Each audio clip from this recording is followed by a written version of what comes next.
तक पढ़ चुके हैं अबाउट डिजिटल मॉड्यूलेशन टेक्निक्स, और अभी तक जो हमने टेक्निक्स कवर करी हैं, चाहे वो ASK है, PSK है, FSK है, these all are coherent based. Coherent मतलब मैंने आपको बताया था कि जब हम डिटेक्शन करते हैं, डीमॉड्यूलेशन करते हैं, तो डीमॉड्यूलेशन में हमने अब तक कैरियर को दोबारा से जनरेट किया है at the receiver end, so that our transmitter and receiver both are synchronised.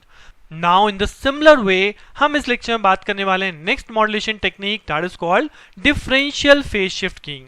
सो ये जो हम यहाँ पे बात करेंगे मॉड्यूलेशन टेक्निक है, ये है हमारी नॉन कोहेरेंट बेस, और इसमें भी हम वही चीज पढ़ने वाले हैं कि जनरेट कैसे करते हैं, डीमॉड्यूलेशन कैसे करते हैं, और बाकी bandwidth and what are the advantages and disadvantages. तो चलिए स्टार्ट करते हैं differential phase shift keying. So differential phase shift keying that is DPSK। So DPSK जैसा कि मैंने आपको बोला, this is a non coherent version of the PSK। अभी तक हमने कोहेरेंट वर्जन की बात की थी, but now this is non coherent. तो what is non coherent? Non coherent का मतलब है it does not need a synchronise carrier at the demodulator, it doesn't need synchronisation. So what is this, the main fundamental of this DPSK? In DPSK, the input sequence of the binary bits is modified such that the next bit depend upon the previous bit. तो DPSK के अंदर हम इस तरह से कुछ encoding करने वाले हैं so that हमारा जो next bit है वो previous bit पे ही depend करे। So what is that concept? तो अगर DPSK ट्रांसमीटर की बात करूं स्ट्रेट फॉरवर्ड, तो DPSK transmitter is this one, जहां पे आपका इनपुट सिग्नल एक एनकोडर पे अप्लाई किया गया है, और ये एनकोडर एक बिट जनरेट कर रहा है बेस्ड ऑन व्हाट, ये बिट आपकी प्रीवियस भी जा रही है, एनकोडर में जो सेकेंड बिट लगी है वो यही आउटपुट बिट है, that output is delayed by a particular time interval TB।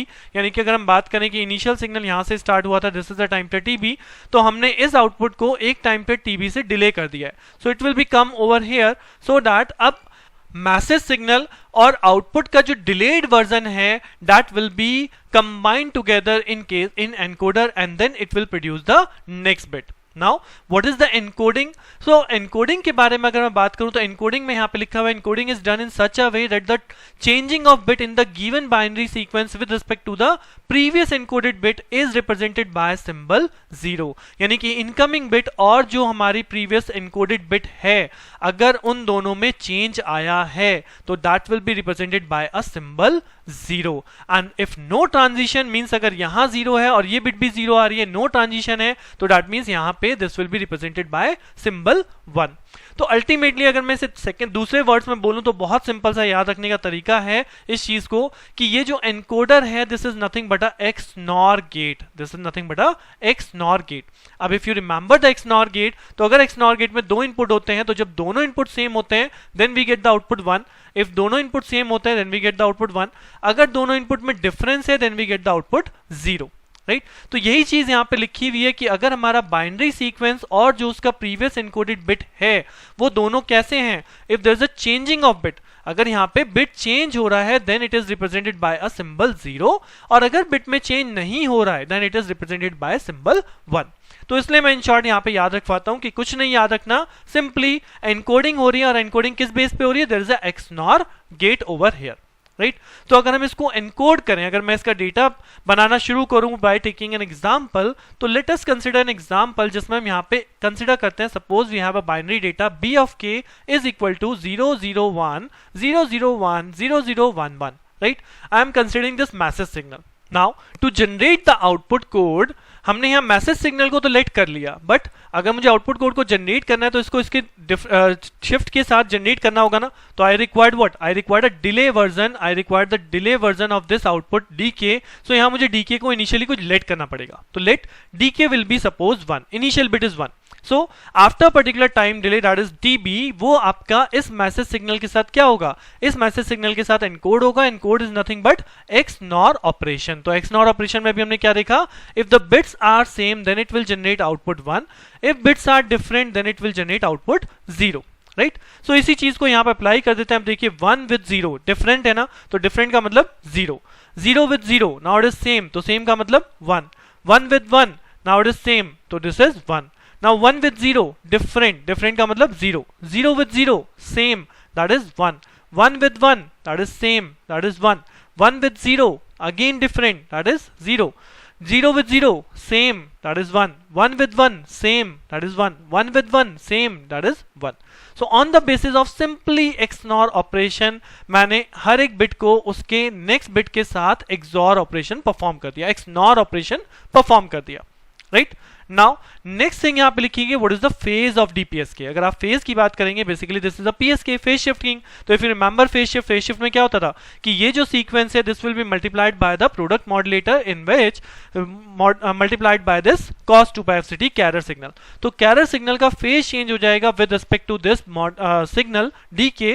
सो अगर हम यहाँ पे बात करें फेज चेंज क्या होता था, if the value is 0 then we got a phase change of pi.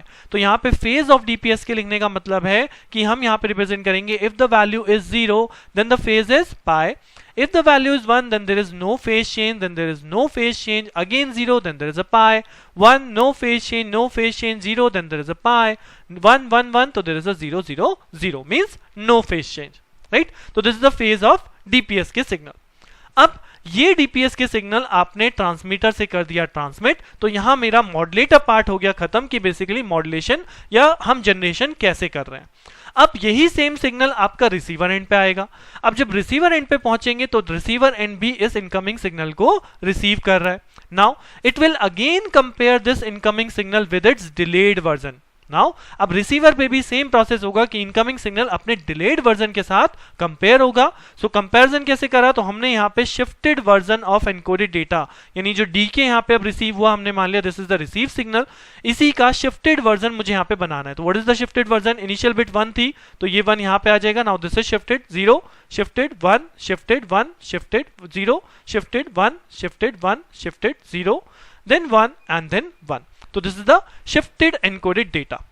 Now अब ये शिफ्टेड एनकोडेड डेटा का what is the phase, phase भी कैलकुलेट कर लेते हैं. तो फेज कैसे होगा, जैसे हमने ऊपर भी कैलकुलेट किया था, if this there is a 0 then there is a pi, और अगर 1 है तो 0. तो सेम चीज यहाँ पे देखिए, if this is 1 then phase क्या हो जाएगा, दिस इज 0, और अगर 0 है तो पाई. आप सिंपली यहाँ से शिफ्ट भी कर सकते हैं कि फेज को आप शिफ्ट कर दीजिए, नहीं तो मैं सिंपली यहाँ से बिट से भी लिख सकता हूँ. इफ इट इज 1 देन 0, 1 0 0 है जहां पे पाई हो जाएगा, जहां पे 0 है वहां पे पाई हो जाएगा, राइट.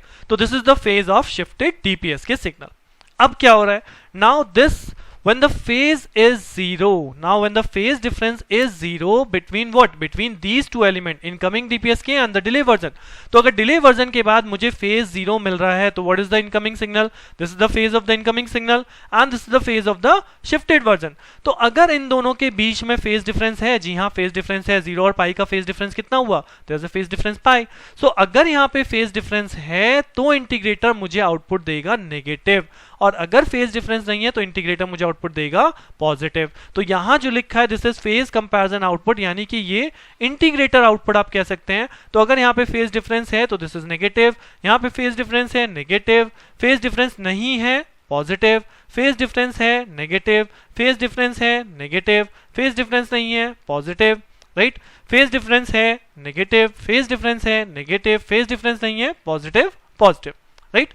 ये हो गया हमारा इंटीग्रेटर का output. Now after integrator what I have applied the decision device. तो ये डिसीजन डिवाइस कैसे ऑपरेट होता है, अब तक हमने देखा है the output of the integrator is applied to a decision making device which generates a symbol 1 when integrator output is positive. यानी जब ये L, अगर हम इंटीग्रेटर आउटपुट को L बोल रहे हैं तो when L is greater than 0 यानी कि पॉजिटिव वैल्यू, देन हमें मिलेगा symbol 1. If L is less than 0 then we consider as a symbol 0, right. So अपनी टेबल को कंप्लीट कर लेते हैं. What is the detected binary sequence, जहां पे नेगेटिव आउटपुट है उसे 0 से रिप्रेजेंट करेगा, 0 से रिप्रेजेंट करेंगे, 0 से रिप्रेजेंट करेंगे, एंड जहां पे पॉजिटिव आउटपुट है this will be represented by 1. So this is the receive binary sequence, और ये आप देख सकते हैं this sequence is similar to this sequence, right. तो this is the basic functioning modulation and demodulation of DPSK. दोनों ही चीजें आपकी एक ही टेबल में जुड़ी हुई हैं कि किस तरह से डेटा को एनकोड किया जाता है. एनकोडर कौन है, encoder is a XNOR gate. तो किस तरह से एनकोड किया जा रहा है, फिर on the same base receiver side पे भी आप उस सिग्नल को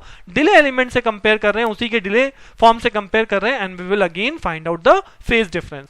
based on the phase difference output of the integrator positive या नेगेटिव होगा, तो उसके बेस पर डिसीजन डिवाइस आपका देगा आइदर 0 और 1. अगर फेज डिफरेंस है तो there will be signal treated as a 0, phase difference नहीं है सिग्नल ट्रीटेड एज अ 1. अब ये एक ऐसा टॉपिक है जहां पे आपको क्वेश्चन फॉर्म में भी ये जो आपने पूरा का पूरा सीखा है पूरा इसी तरह से आपको बनाने के लिए आ सकता है कि for a given binary data calculate the output and the detected sequence in case of DPSK. But जैसे कि मैंने आपको यहाँ पे बोला I have initially let bit number 1 bit as a 1, so ऐसा कोई हार्ड एंड फास्ट रूल नहीं कि आप बिट 1 ही चूज करो, आप यहाँ पे बिट 0 को भी सिलेक्ट कर सकते हो। तो बिट 1 के केस में अभी हमने ये पढ़ लिया, अगर हम बिट 0 लेते तब भी कोई प्रॉब्लम नहीं है। अगर आप यहाँ पे इनिशियल बिट 0 लेंगे, ऑपरेशन बिल्कुल सेम है, उसी तरह से काम करना है ना। 0 विद 0 हमें लगाना है XNOR। XNOR कहता है अगर सेम बिट है देन आउटपुट इज 1। तो यहाँ पे 0 with 0 we got 1, 1 with 0 different है 0 हो जाएगा, 0 विद 1 डिफरेंट है 0 हो जाएगा, 0 विद 0 1 हो जाएगा, 1 विद 0 डिफरेंट है 0 हो जाएगा, 0 विद 1 डिफरेंट है 0 हो जाएगा, 0 with 0 1, 1 with 0 0, 0 with 1 1, 0 with 1 0 different है तो 0 एंड डिफरेंट है तो 0। तो हमारा बन गया इनकोडेड डेटा। अब इसका फेज देख लेना, तो फेज हमने कैसे पढ़ा था, जहां 1 है वहां पे फेज होता है 0 और जहां पे 0 है वहां पे फेज होता है हमारा पाई। तो ये हमारा हो गया फेज ऑफ दिस डीपीएस के सिग्नल। अब ये सिग्नल रिसीव हुआ, इसका हमने देखा शिफ्टेड वर्जन। तो शिफ्टेड वर्जन में क्या हो गया, this 0 shifted over here, this is 1, this is 0, this is 0, this is 1, 0 0 1 0 0। Now shifted phase, तो शिफ्टेड फेज क्या हो जाएगा, 0 है तो दिस बिकम पाई, 1 है तो दिस बिकम 0, 0 है तो पाई, 0 है तो पाई, 1 है तो 0, पाई पाई 0 पाई पाई। Right? Now what is the phase difference? So here is the phase difference 0 and pi. There is a phase difference, so that is negative. Phase difference negative, no phase difference positive. Phase difference negative, phase difference negative, no phase difference positive. Phase difference negative, phase difference negative, no phase difference, no phase difference positive positive. So what is the decision making device? If there is a negative then it will treat it as 0, if there is a positive then it will treat it as 1. So 0 0 1 0 0 1 1, the same binary sequence जो हमने transmit की थी वही डीपीएसके ने receive करी है। सो यहाँ पे ये मैंने आपको इसलिए दिखाया बिकॉज ये इनिशियल बिट आप कुछ भी लेट कर सकते हो, दैट नो डिपेंड्स कि आप 0 लेट कर रहे हो 1 लेट कर रहे हो, बट डीपीएसके के अंदर किस तरह से मॉड्यूलेशन और डीमॉड्यूलेशन हो रहा है, that is the main thing, right. So after modulation and demodulation हम लोग बात करते हैं बैंडविड्थ के बारे में। तो बैंडविड्थ क्या है, bandwidth of the DPSK signal is equal to FB, where FB is what, maximum frequency in the base band message signal। जो हमारा एक्चुअल ओरिजिनल मैसेज सिग्नल है उसकी हम फ्रीक्वेंसी को बोलते हैं FB। Next advantage and disadvantage. तो advantage के बारे में अगर बोलूं तो DPSK does not need carrier at the receiver end. सबसे बड़ी एडवांटेज है क्योंकि आपको रिसीवर एंड पे वही सिंक्रोनाइजेशन करने के लिए हमें बहुत सारे ब्लॉक्स यूज करने पड़े थे। अगर मैं पीएसके को याद दिलाऊं तो वहां पे हमने स्क्वायर लॉ डिवाइस यूज किया था, बैंड पास फिल्टर रिक्वायरमेंट पड़ी थी, देन फ्रीक्वेंसी डिवाइडर रिक्वायरमेंट पड़ी थी। तो they are many components required at the end of receiver side. दूसरी थिंग, हमारे पास bandwidth requirement DPSK case में बहुत ही ज्यादा रिड्यूस हो चुकी है, it is approximately equal to this FB. Disadvantage की अगर मैं बात करूं तो प्रोबेबिलिटी ऑफ एरर डीपीएसके में बहुत ज्यादा हो सकता है, नॉइस इंटरफेरेंस बहुत ज्यादा है, और डीपीएसके में क्योंकि हम 2 सक्सेसिव बिट को रिसेप्शन कर रहे हैं, मतलब रिसीवर साइड पे 2 सक्सेसिव बिट देख रहे हैं, तो अगर हमारी फर्स्ट बिट में एरर क्रिएट होती है so then there will be chances, more chances you can say that second bit में भी एरर हो जाने के चांस बढ़ जाते हैं, right? So error propagation in DPSK is more. So these are some of the disadvantages that occurs in your DPSK scheme.